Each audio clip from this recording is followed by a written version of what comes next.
યુગ ઋષિનો સંદેશ. સાત્વિક વેશભૂષા વિચારોને સાત્વિક બનાવે છે. સાદગી પોતે જ એક સંપૂર્ણ ફેશન છે.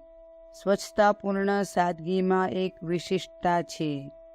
તે શાંતિપૂર્ણ સદભાવ જાગૃત કરે છે. આપણી માતાઓ, બહેનો તથા પુત્રીઓ જો ભપકાદાર, આકર્ષક તથા ખર્ચાળ વસ્ત્રો અને ઘરેણાં પહેરવાના બદલે સાદો, સુઘડ, સ્વચ્છ તથા સ્વદેશી પોશાક પહેરે તો તેમાં એક પ્રકારની પવિત્રતા તથા દિવ્યતાના દર્શન થશે. તેમના વિચારો, ભાવ, આકાંક્ષાઓ તથા બોલચાલમાં જમીન આસમાન જેટલું અંતર આવી જશે. સાત્વિક ભાવ વધવાથી તેઓ સાદાઈમાં પણ સ્વર્ગીય આનંદનો અનુભવ કરશે.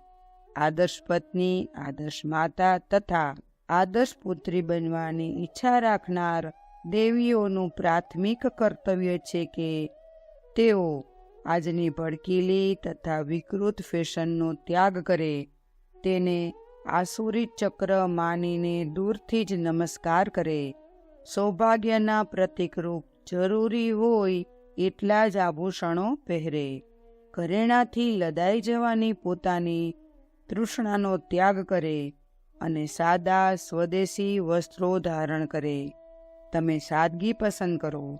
વિચારો સાદા રાખી તમારી વેશભૂષાને પણ સાત્વિક રાખો. ફેશન છોડો, કારણ કે તે દરેક દ્રષ્ટિએ તમારા માટે બિનજરૂરી તથા નુકસાનકારક છે. અખંડ જ્યોતિ, સપ્ટેમ્બર 1947, પૃષ્ઠ 23, સંદર્ભ ગ્રંથ યુગ ઋષિનો સંદેશ. શાંતિકુંજ વિડિયો ગુજરાતી યુટ્યુબ ચેનલને સબસ્ક્રાઇબ કરો તથા બાકીના વિડિયોઝનો લાભ લેવા માટે બેલ આઇકન જરૂર દબાવો. ધન્યવાદ.